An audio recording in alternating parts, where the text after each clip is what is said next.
अध्याय 14 प्राकृतिक संपदा।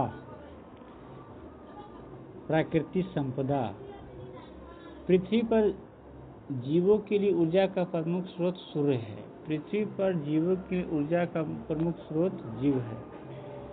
पृथ्वी पर यह संपदा कौन सी है? पृथ्वी पर कौन सी संपदा है? पृथ्वी पर कौन सी संपदा है? स्थल, जल, वायु। पृथ्वी पर कौन सी संपदा है? स्थल, जल, वायु।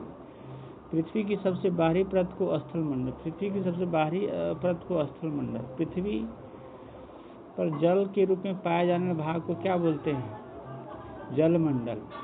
75% भाग को। वायु में जो पृथ्वी को कंबल जैसे ढके रहता है उसे क्या कहते हैं? उसे वायुमंडल कहते हैं। वायु को जो पूरी पृथ्वी को कंबल जैसा ढका उसे वायुमंडल कहते हैं। पृथ्वी का वह घेरा जहाँ वायुमंडल, स्थल मंडल तथा जल मंडल एक दूसरे को मिलकर जीवन संभव करते हैं उसे क्या कहते हैं? उसे जीवमंडल कहते हैं। पृथ्वी का वह घेरा जहाँ वायुमंडल, स्थल मंडल, जल मंडल एक दूसरे मिलकर जीव उसे कहते हैं जीवमंडल कहते हैं। पृथ्वी का वह घेरा जहाँ वायुमंडल, स्थल मंडल तथा जीवमंडल एक दूसरे को मिलकर जीव का समूह उसे कहते हैं जीवमंडल। जीवमंडल में कितने घटक होते हैं? जीवमंडल में 2 घटक होते हैं, जैविक, अजैविक। जीवमंडल में 2 घटक होते हैं, जैविक, अजैविक। जैविक घटक में होता है सभी जीव। अजैविक घटक में मृदा, वायु, जल, मिट्टी। जीवन की श्वास वायु। वायु में कौन से घटक होता है? वायु में कौन से होते हैं? नाइट्रोजन, ऑक्सीजन, कार्बन डाइऑक्साइड, जल वाष्प। वायु में कौन से? नाइट्रोजन, ऑक्सीजन, कार्बन डाइऑक्साइड, जल वाष्प। शुक्र तथा मंगल ग्रह के वायुमंडल मुख्य रूप से क्या होता है? शुक्र तथा मंगल ग्रह के वायुमंडल क्या होता है? शुक्र तथा मंगल ग्रह के वायुमंडल में मुख्य रूप से क्या होता है? 95 से 97% CO2। शुक्र तथा मंगल के ग्रह वायुमंडल के रूप से क्या होता है? 95 से 97 CO2। कार्बन डाइऑक्साइड की उत्पत्ति मुख्य रूप से कैसे होती है? जीवों के श्वसन के दौरान CO2 मुक्त होती है। कार्बन डाइऑक्साइड की उपस्थिति कैसे होती है? जीवों के श्वसन के दौरान CO2 मुक्त होती है। ईंधन के दहन से। कार्बन डाइऑक्साइड किन विधियों से द्वारा स्थिर किया जाता है? प्रकाश संश्लेषण द्वारा। कार्बन डाइऑक्साइड किन विधियों से स्थिर किया जाता है? प्रकाश संश्लेषण द्वारा। बहुत से जंतु समुद्री जल के घुले कार्बोनेट के अपना कवच बनाते हैं। कार्बन डाइऑक्साइड किस विधि से स्थिर रहता है? तो प्रकाश संश्लेषण द्वारा। बहुत से समुद्री जीव जल में घुले कार्बोनेट को अपना कवच बनाते हैं।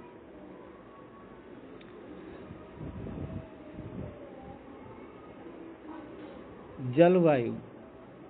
पृथ्वी को कंबल के कौन सा ढकता है? वायुमंडल। पृथ्वी को कंबल के समान कौन ढकता है? वायुमंडल। वायु उष्मा का क्या होता है? कुचालक। वायु उष्मा का क्या होता है? कुचालक। पृथ्वी के तापमान को दिन के समय तक की पूरे वर्ष भर नियत रखता है वायुमंडल। पृथ्वी के तापमान को दिन के समय यहाँ तक कि पूरे वर्ष भर लगभग नियत कौन रखता है? वायुमंडल। वायुमंडल किस प्रकार पृथ्वी को उष्मा से नियंत्रित करता है? वायुमंडल दिन में तापमान को अचानक बढ़ने से रोकता है और रात के समय उष्मा को बाहरी अंतरिक्ष में जाने से रोकता है। वायुमंडल दिन में तापमान को अचानक बढ़ने से रोकता है, रात के समय उष्मा को बाहर अंतरिक्ष में जाने से रोकता है।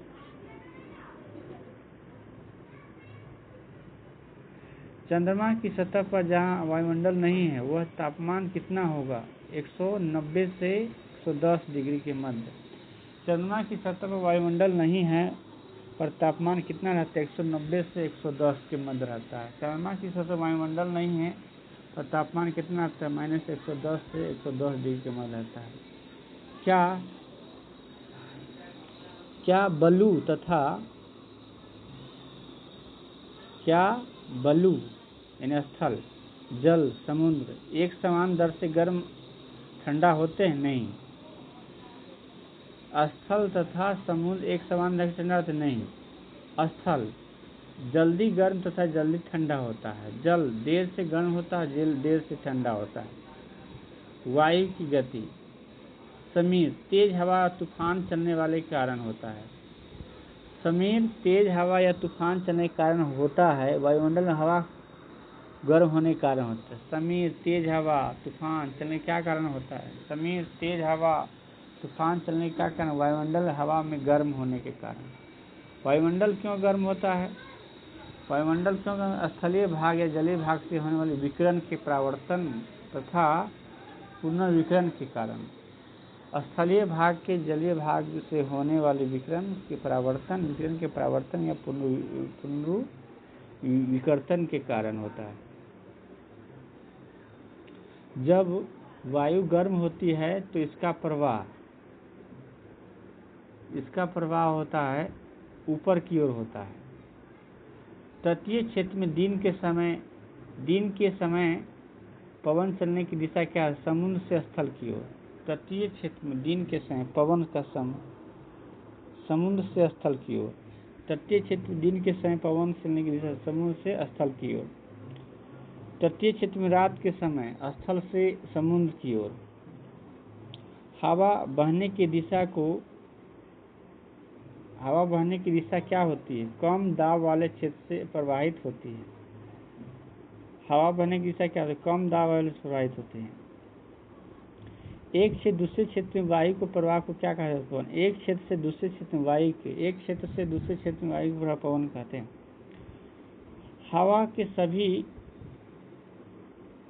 हवा के बहने की दिशा क्या होती है? कम दाब वाले क्षेत्र से प्रवाहित होते हैं। एक क्षेत्र से दूसरे क्षेत्र में वायु को प्रवाह क्या कहते हैं? पवन। हवा की सभी गतियां किन प्रक्रियाओं का परिणाम है? पृथ्वी के वायुमंडल के असमान विधियों से गर्म के कारण। पृथ्वी के वायुमंडल से आसान विधियों से गर्म होने के कारण। हवा की गति को क्या प्रभावित करता है? पृथ्वी के वायुमंडल का असमान विधियों से गर्म होने के कारण। पृथ्वी की घूर्णन गति। हवा की गति को क्या क्या प्रभावित करता है? पृथ्वी के वायुमंडल का असमान विधियों से गर्म होने के कारण पृथ्वी की घूर्णन गति। पवन के मार्ग में आने वाली पर्वत श्रृंखला क्या है? पवन के मार्ग में आने पर्वत श्रृंखला क्या है? पवन के मार्ग में आने पर्वत श्रृंखला है।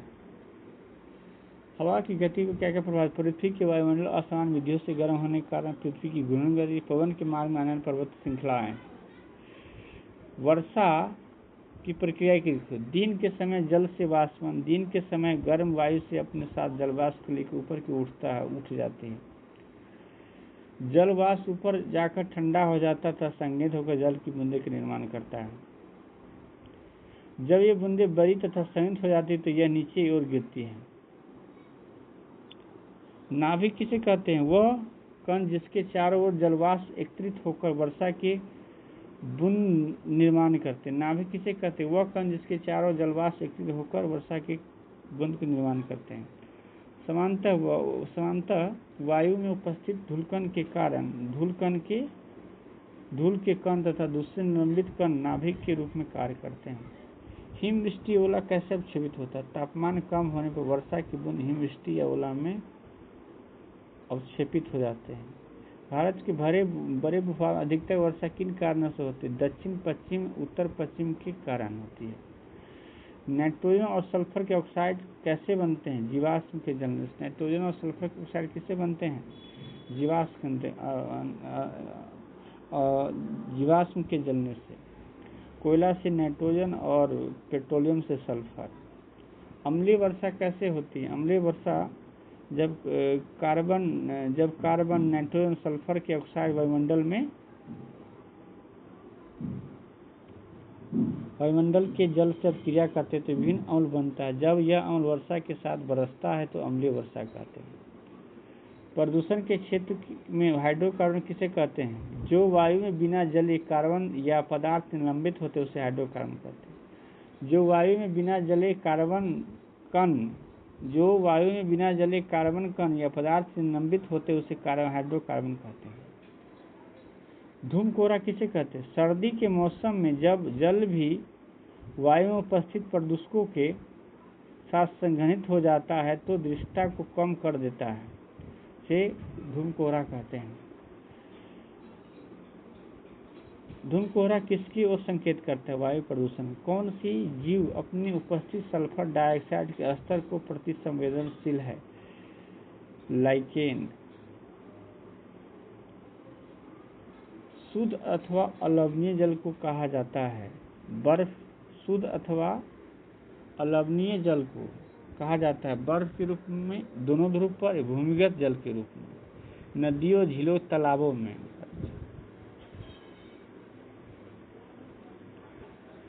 शुद्ध अथवा अलवणीय जल। सजीवों के लिए क्या आवश्यक है? सजीवों के लिए शरीर में पदार्थों का संवहन घुली अवस्था में होना चाहिए। इस कारण जल की अति आवश्यक है। जल प्रदूषण। जलाशय में अनैच्छिक पदार्थों को मिलना, जैसे पीड़क, दाहक, उर्वरक, उद्योगों के अपशिष्ट, बीमारी फैलने वाले बैक्टीरिया। इच्छित पदार्थों को जलाशय से हटना, घुली हुई ऑक्सीजन का हटना। तापमान में परिवर्तन, यह प्रजनन को प्रभावित कर सकता है। अंडे से लार्वा बनना भी प्रभावित होता है। मृदा की खनिज का प्रचुरता। पृथ्वी के बाहरी परत को क्या बोलते हैं? भूपृष्ठ। पृथ्वी के बाहरी परत को भूपृष्ठ। मृदा का निर्माण कैसे होता है? चट्टानों को काटकर महीन चूर्ण बनाना, चट्टानों को टूटकर महीन चूर्ण बनना, हुमस का मिलना। चट्टानों को टूटकर महीन चूर्ण बनना, हुमस का मिलना। चट्टानों को टूटना किन कारकों पर निर्भर करती है? सूर्य, जल, वायु, जीव। सूर्य किस प्रकार के चट्टानों को तोड़ता है? दिन में सूर्य गर्मी से चट्टान फैलता है, पर रात में सिकुड़ता है, जिससे होकर दरार आती है, यह टूट जाता है। दिन में फैलता है गर्मी के कारण और रात में सिकुड़ता है, जिस कारण यह टूट जाता है। जल किस प्रकार के चट्टानों को तोड़ता है? चट्टानों में दरार में जाकर तेज गति से चलता है, जल भी चट्टानों को तोड़ता है। जीव किस प्रकार के चट्टान तोड़ने? पत्थरों की सतह से उगने वाले लाइकेन या मॉस कुछ पदार्थ निकलते जो पत्थर को तोड़ने में मदद करते हैं। जीव किस प्रकार पत्थरों तथा सतहों पर उगने वाले लाइकेन तथा मॉस कुछ पदार्थों को निकलते जो पत्थर को तोड़ने में मदद करते हैं। सारे गले जीव को अवशेष को क्या कहते हैं? हुमस। मृदा के प्रकार का निर्धारण कौन करता है? कणों के औसत आकार के द्वारा। मृदा के कण का गुण निर्धारण कौन करता है? हुमस की मात्रा तथा सूक्ष्म जीवों के आधार। मृदा की संरचना कौन प्रदान करता है? हुमस। हुमस के अर्थ क्या है? हुमस का क्या कार्य है? मृदा से सरंध्र बनाता है, मृदा को पोषक प्रदान करता है। ऊपरी मृदा किसे कहते हैं? मृदा के ऊपरी पर जिसमें मृदा के कणों अतिरिक्त हुमस और जीव पाया जाता है उसे ऊपरी मृदा कहते हैं। पीड़क, नाशकों और उर्वरकों को हानि को क्या कहते हैं? मृदा के सूक्ष्म जीव के मृत्यु हो जाते हैं, मृदा की रचना नष्ट हो जाती है। उपजाऊ मृदा का बंजर से बदलना, मृदा में केंचुओं को नष्ट होना। भूमि की प्रदूषण किसे कहते हैं? उपयोगी घटकों द्वारा मृदा से हटना, दूसरे हानिकारक पदार्थों को मृदा में मिलना भूमि प्रदूषण कहलाता है। मृदा का एक स्थान से दूसरे स्थान को क्या कहते हैं? मृदा अपरदन। मृदा अपरदन किन कारणों से होता है? हवा तथा पानी द्वारा, जंगल के काटने से, वनस्पति के हटने से। जीवमंडल की जैविक और अजैविक घटकों के बीच और ऊर्जा का हस्तांतरण को क्या कहते हैं? जैव रासायनिक चक्रण। जीवमंडल में जैविक और अजैविक घटकों के बीच पदार्थ और ऊर्जा का हस्तांतरण को क्या बोलते हैं? जीवमंडल जैविक अजैविक के बीच पदार्थ और ऊर्जा का हस्तांतरण को जैव रासायनिक चक्र कहते हैं। जलीय चक्र वह संपूर्ण चक्र जिसमें जल का वाष्प बनता है और वर्षा के रूप में सतह पर गिरता है उसे जल चक्र कहते हैं।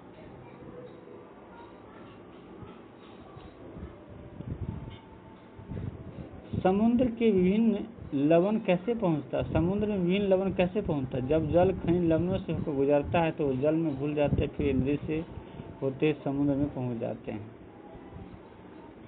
नाइट्रोजन चक्र।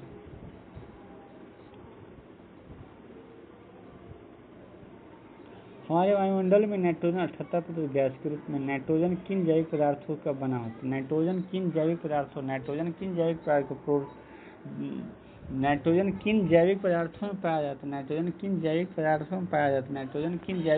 पाया जाता है?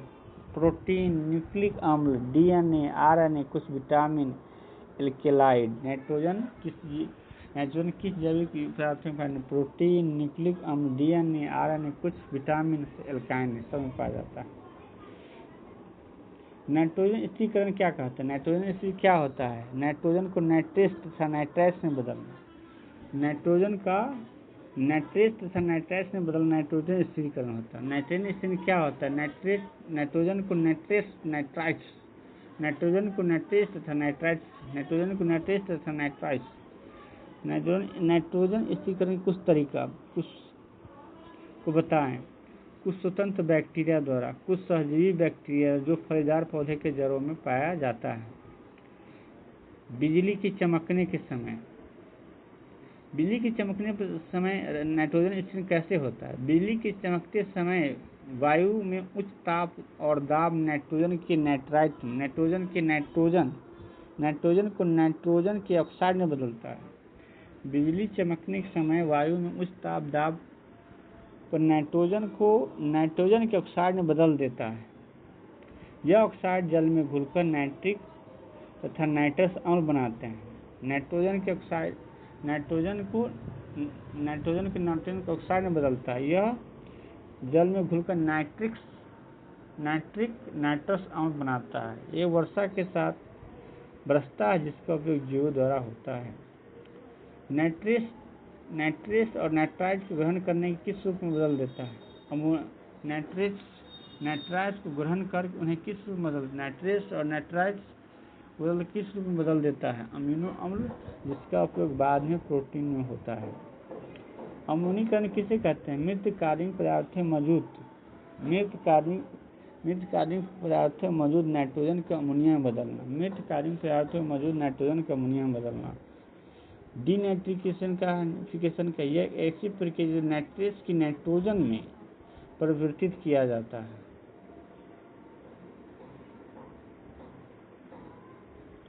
कार्बन अपने मूल रूप में पाया जाता है, उसका नाम क्या? हीरा ग्रेफाइट। कार्बन के यौगिक के रूप किन यौगिक में पाया जाता है? कार्बन यौगिक के रूप में किन यौगिकों में पाया जाता है? Carbon dioxide, carbonate, hydrogen carbonate. Carbon किन यौगिक में पाया जाता है? Carbon dioxide, carbonate, hydrogen carbonate के रूप में पाया जाता है। सजीवों में कार्बन किस रूप में पाया जाता है? प्रोटीन, कार्बोहाइड्रेट, वसा, न्यूक्लिक अम्ल, आरएनए, डीएनए। कार्बन जीवों की कैसा समिष्ट है? प्रकाश संश्लेषण द्वारा पौधे की जंतु के शरीर में। कार्बन डाइऑक्साइड वायुमंडल कैसे जाता है? श्वसन द्वारा, ईंधन के दहन द्वारा। कार्बन डाइऑक्साइड वायुमंडल कैसे? श्वसन द्वारा, ईंधन द्वारा। ठंडे मौसम में उष्णकटिबंधीय पौधे में गर्म रखने के लिए क्या करते हैं? शीशे के घर का निर्माण करते हैं। ठंडे मौसम उष्णकटिबंधीय पौधे को रखने के लिए क्या करते हैं? शीशे के घर का निर्माण करते हैं। इसे ग्रीन हाउस कहते हैं। कुछ गैस पृथ्वी से उष्मा के वायुमंडल से बाहर आने से कुछ गैस पृथ्वी से उष्मा को वायुमंडल से बाहर जाने से रोकती है। इन्हें क्या कहते हैं? कुछ गैसों पृथ्वी से उष्मा को ग्रीन हाउस गैस कहते हैं, जैसे CO2। उष्मा का रोकने की प्रक्रिया ग्रीन हाउस को प्रभावित करते हैं। वायुमंडल में CO2 की मात्रा से क्या होगा? वैश्विक उष्मन होगा। वायुमंडल में विद्यमान CO2 की मात्रा बढ़ने से क्या होता है? वैश्विक उष्मन होगा।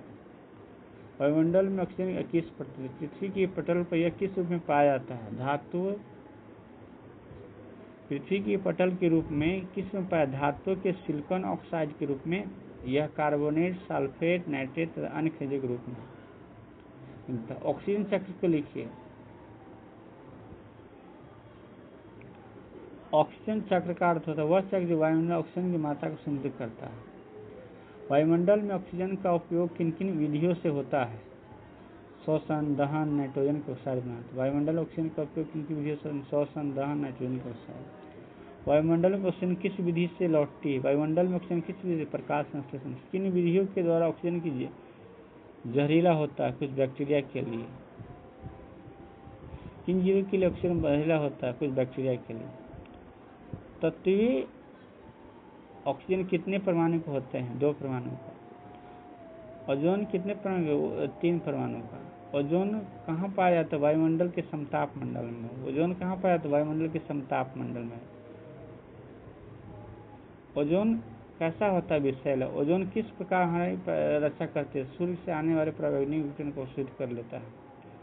पराबैंगनी किरण हानिकारक होता है, पौधे को हानि पहुंचाया, मनुष्य की त्वचा कैंसर, मोतियाबिंद कारण हो सकता है।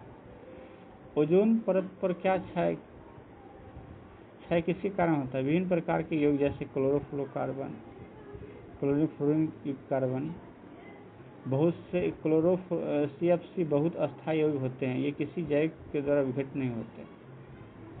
हाल ही में कहाँ पर ओजोन परत के छिद्र पाया? अंटार्कटिका हो गया।